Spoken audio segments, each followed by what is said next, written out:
اللہ الرحمن الرحیم نحمدہ و نصلی علی رسولہ الکریم اما بعد۔ نبی کریم صلی اللہ علیہ وسلم کی حدیث ہم نے رجب کے شروع میں پڑھی تھی، اور اس حدیث کا تعلق ان 3 مہینوں سے تھا، رجب، شعبان اور رمضان سے۔ تو وہ ایک دعا ہے، اللہم بارک لنا فی رجب و شعبان وبلغنا رمضان، یعنی یا اللہ ہمیں ہمارے رجب اور شعبان میں برکت دے دیجئے اور ہمیں رمضان تک پہنچا دیجئے۔ تو ہم نے بات کی تھی کہ برکت کیا ہوتی ہے اور وہ کس طرح حاصل ہوتی ہے، اور پھر یہ کہ رجب کا اس سے کیا تعلق ہے۔ تو اب کیونکہ شعبان کا مہینہ شروع ہو گیا تو ہم شعبان کے حوالے سے بات کر لیں گے کہ شعبان میں ہم برکتیں کیسے حاصل کر سکتے ہیں۔ تو صرف تھوڑی سی ایک بات دہرا دیتا ہوں کہ برکت، ہم نے بات کی تھی کہ برکت ہوتی کیا ہے۔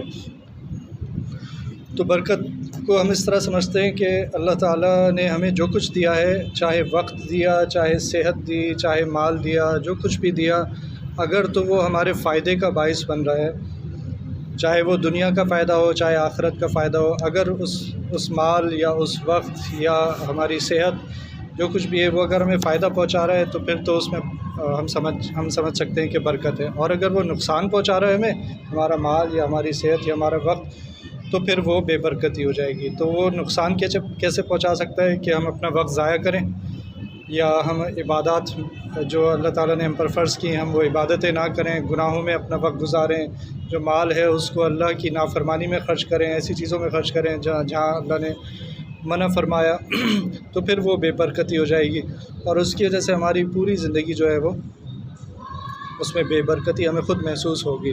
اور اسی طرح مال کس طرح ہمیں نقصان پہنچا سکتا ہے، ایک تو یہ کہ ہم نے مال غلط جگہ خرچ کیا، تو جب غلط جگہ خرچ کیا تو اس مال میں بے برکتی کیسے ہوگی کہ وہ ہمارے ہاتھ سے ایسے نکلے گا کہ ہمیں پتہ بھی نہیں چلے گا، اور ہم سوچیں گے ہمارا مال کہاں چلا گیا، اور اتنا تو مال تھا اور وہ کیسے ضائع ہوگا، وہ بیماریوں میں ضائع ہوگا، ڈاکٹروں کے پاس، ہاسپٹلس میں، اور اسی طرح گھر کی چیزیں خراب ہوں گی، گاڑی خراب ہوگی، بات پہ خرچہ نکلتا رہے گا اور مال میں بے برکتی آ جائے گی۔ تو مال میں اور زندگی میں برکت آتی اعمال سے ہے۔ جب اللہ تعالیٰ کے بتائے ہوئے طریقے سے ہم اپنی زندگی گزاریں گے تو ہمارے مال میں، ہماری زندگی میں، ہمارے وقت میں، سب چیزوں میں برکت آ جائے گی۔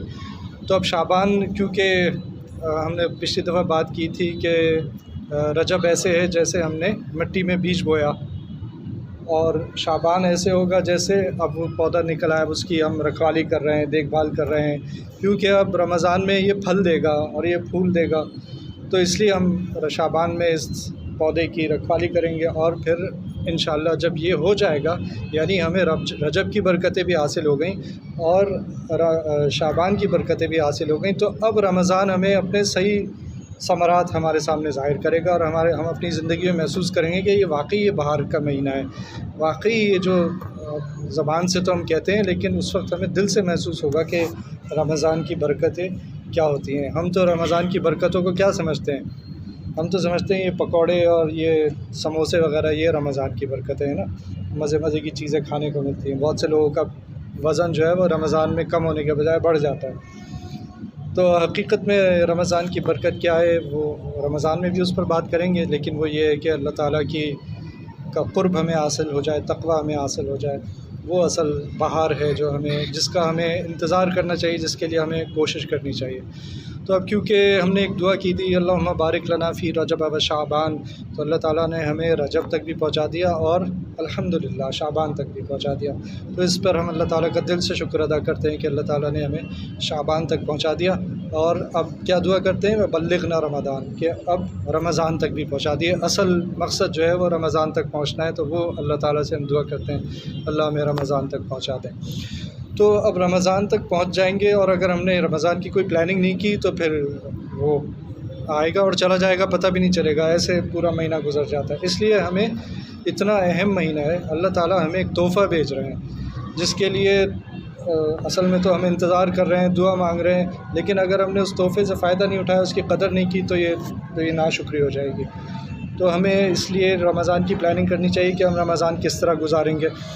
تو آج ہی سے ہم سوچیں کہ میری اتنی مصروفیات ہیں، صبح سے شام تک میری اتنی مصروفیات ہوتی ہیں، کیسے میں ان کو کم کروں گا رمضان میں، کیا کروں گا کہ یہ میری مصروفیات کم ہو جائیں اور میں اصل مقصد حاصل کر سکوں۔ رمضان تو اللہ تعالیٰ کے ذکر کا مہینہ ہے، تو پورا وقت ہمیں کوشش کرنی چاہیے کہ ہم اپنی عبادات میں جتنا وقت لگا سکتے ہیں لگائیں. قرآن شریف جتنی تلاوت رمضان میں ابھی سے سوچ لیں کہ میں کتنے قرآن ختم کروں گا. تو جس نے پہلے اگر کوئی نہیں پڑھتا تھا تو وہ کم از کم ایک قرآن شریف تو ختم کرے. قرآن کا حق ہے کہ سال میں کم از کم 2 دفعہ اسے ختم کیا جائے، ورنہ ایک تو بہت ہی کم ہے. جو ہم اکابر ہیں ہمارے وہ تو 30 قرآن شریف 60 قرآن شریف ایک رمضان میں ختم کرتے تھے، کیونکہ ان کو اس کے اہمیت کا احساس تھا. اللہ تعالیٰ ہمیں بھی اس کی اہمیت کا احساس دلا دیں.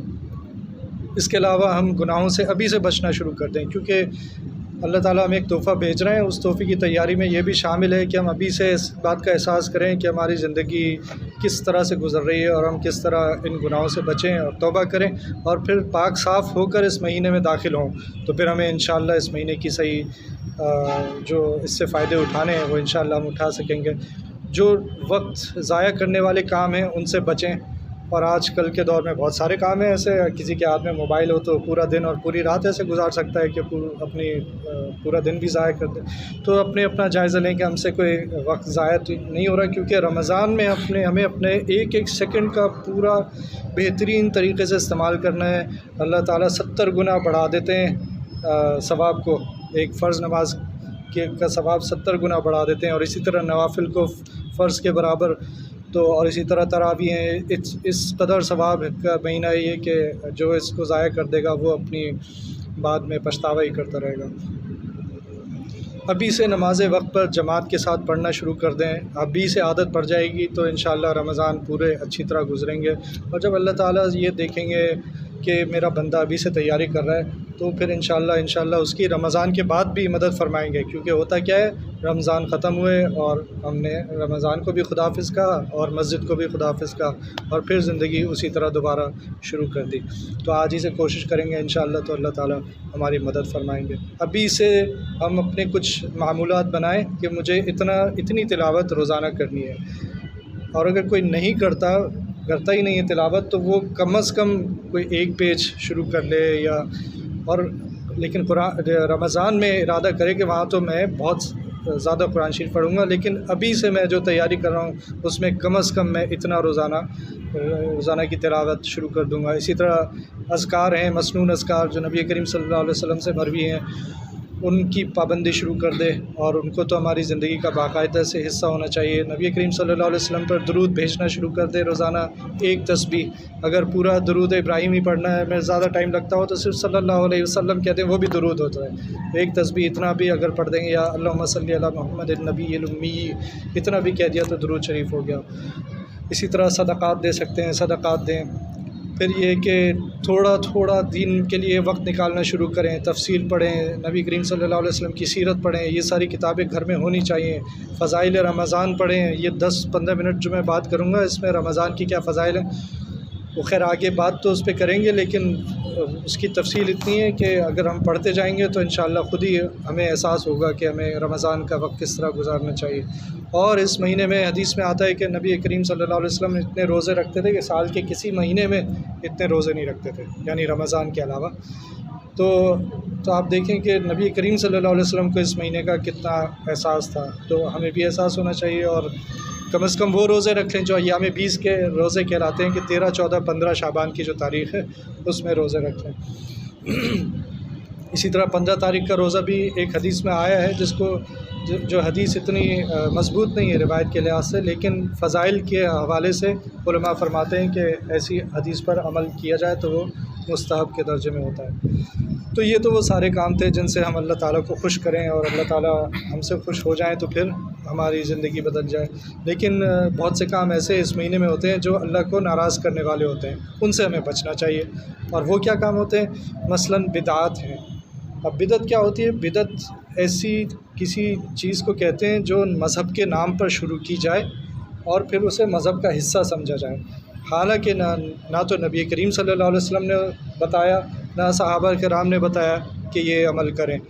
تو وہ عمل نہ تو ان سے ثابت ہے، نہ صحابہ کرام سے ثابت ہے، اور ہم اس کو شروع کر دیتے ہیں اور پھر کہتے ہیں یہ اچھی چیز ہے. وہ اچھی چیز نہیں ہو سکتی. جو نبی کریم صلی اللہ علیہ وسلم نے ہمیں بتا دیا، دین مکمل ہو گیا. اس کے بعد صحابہ کرام نے بتا دیا، تو کیونکہ حدیث سے ثابت ہے کہ صحابہ کرام کو بھی فالو کرنا ہے، تو پھر وہ بھی ثابت ہو جائے گا. لیکن اگر کوئی نئی چیز نکال دی ہم نے تو وہ پھر وہ بدعت ہے, اور بدعت کے بارے میں حدیث آئی ہے کہ گمراہی ہے, اور گمراہی کہاں لے جانے والی ہے؟ دوزخ میں لے جانے والی ہے. تو اب وہ کون سی بدعتیں ہیں جو اس مہینے میں شروع ہو جاتی ہیں؟ مثلاً یہ کہ کوئی وہ شاید واٹس ایپ پہ میسیجز چلتے ہیں کہ فلاں 2 نفل پڑھ لیں سارے زندگی کی نمازیں معاف. ایسی کوئی حدیث نہیں ہے, ایسا کوئی نہیں ہے. یہ لوگ اپنے لیے شارٹ کٹ ڈھونڈتے ہیں, اور شیطان گمراہی کے لیے ایسی چیزیں پھیلاتا ہے. ایسی کوئی چیز نہیں ہے کہ آپ 2 رکعت نماز اس طرح سے آپ نے پڑھی, اس طریقے سے اس میں طریقہ بھی لکھا ہوتا ہے تو آپ کے تمام نمازیں معاف ہو جائیں گی.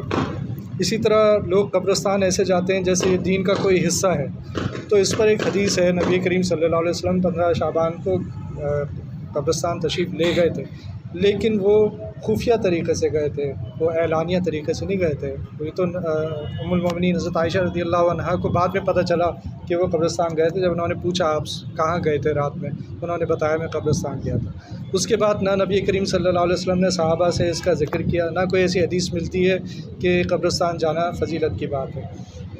تو زیادہ سے زیادہ ہم یہ کر سکتے ہیں کہ اس رات کو قبرستان چلے جائیں, کیونکہ رسول اللہ صلی اللہ علیہ وسلم گئے تھے تو ایک دفعہ ہم بھی چلے جاتے ہیں. یہ بھی ان سے ایک ہی دفعہ ثابت ہے, لیکن نہ انہوں نے اس کی ترغیب دی نہ کوئی ایسی بات ہے. تو اب قبرستان جاتے ہیں, چادریں لے کے جاتے ہیں, پھول لے کے جاتے ہیں, اور اس کو بھی دین کا حصہ بنا لیا. تو یہ بھی ایک غلط چیز ہے جس کو. اسی طرح اس مہینے میں شب برات کے نام پر آتش بازی ہوتی ہے, اور یہ بھی حنوت کی پیروی کرنا ہے, کیونکہ ان کے ہاں دیوالی کا جو تہوار ہوتا ہے اس میں آتش بازی کی جاتی ہے. اسلام میں آتش بازی کوئی ہے ہی نہیں. شب برات میں تو گناہ ہمیں معاف کرانے ہوتے ہیں, نہ کہ گناہوں میں مزید اضافہ کرنا. تو جب آپ نے ایک ایسی قوم کی مشابہت اختیار کر لی جو کہ مسلمان ہی نہیں ہے, تو پھر حدیث میں آتا ہے کہ وہ انہی میں سے ہوگا, جو جس قوم کی مشابہت اختیار کرے گا وہ انہی میں سے ہوگا. اس لیے ہمیں آتش بازی, اور آتش بازی میں اور بھی خرابیاں ہیں کہ اسراف ہے, فضول خرچی ہے, جس کو اللہ سبحانہ وتعالیٰ نے منع فرمایا, حرام قرار دیا. اور دوسری یہ کہ اس میں ایک بہت بڑی خرابی ہے کہ آپ جب آتش بازی کرتے ہیں تو لوگوں کو تکلیف پہنچاتے ہیں. کوئی بیمار ہے, کوئی زیادہ عمر کا ہے, کوئی کمزور دل کا ہے, اس سے اس کو تکلیف پہنچتی ہے, اور اس پہ بہت سخت حدیث آئی ہے کہ دوسروں کو تکلیف دینا کتنا بڑا گناہ ہے. پھر کچھ گھروں میں چراغاں ہوتا ہے, کچھ گھروں میں حلوہ پکتا ہے, اور اس کے لیے بھی باتیں گھڑی ہوئی ہیں کہ ہم اس لیے حلوہ پکا رہے ہیں کہ نبی کریم صلی اللہ علیہ وسلم کا دانت, کیونکہ غزوہ احد میں دانت مبارک شہید ہو گیا تھا, تو پھر انہوں نے حلوہ کھایا تھا. تو وہ اصل میں تو غزوہ احد تو کسی اور مہینے میں ہوئی تھی, وہ تو شوال میں ہوئی تھی. تو شوال تو ابھی 2 مہینے بعد آئے گا, تو حلوہ پہلے ہی کھا لیا. تو یہ تو مطلب. اسی طرح کچھ گھروں میں مسور کی دال پکتی ہے. تو یہ سب جو ہے نا خرافات ہیں, اور ان کا دین سے کوئی تعلق نہیں ہے. تو مختصراً یہ کہ غفلت کی زندگی جو ہماری گزرتی ہے, اللہ تعالیٰ ہمیں جاگنے کی توفیق عطا فرمائے, اس بات کا احساس ہو جائے ہمیں کہ یہ رمضان کا مہینہ آ رہا ہے, یہ اللہ سبحانہ وتعالیٰ نے ایک تحفہ بھیجا ہے. اور جب کوئی ہمیں پتہ ہو کہیں سے ہمیں تحفہ آنے والا ہے, ہم پہلے سے خوش ہونا شروع کر دیتے ہیں, انتظار کر رہے ہوتے ہیں کہ وہ آئے گا, اور پھر ہم دیکھیں گے کیا ہے اس میں. تو اب اللہ سبحانہ وتعالیٰ ہمیں یہ بہت ہی اہم مہینہ بھیج رہے ہیں. اللہ تعالیٰ ہمیں زندہ رکھے, اس مہینے میں پہنچا دے. اور اس مہینے میں جو اصل میں برکات نازل ہونی ہے, قرآن کا مہینہ ہے نا, تو قرآن سے اس کو مناسبت ہے, اور قرآن سے جو چیز بھی جڑی ہوتی ہے نا وہ اللہ تعالیٰ اسے اوپر لے جاتے ہیں, چاہے کوئی قرآن سے کسی طرح بھی جڑ جائے. تو اللہ تعالیٰ مجھے بھی عمل کی توفیق عطا فرمائے, ہم سب کو عمل کی توفیق عطا فرمائے. ربنا تقبل منا انك انت السميع العليم وتب علينا انك انت التواب الرحيم. وصلى الله تعالى على خير خلقه محمد وعلى اله واصحابه اجمعين. آمين برحمتك يا رب.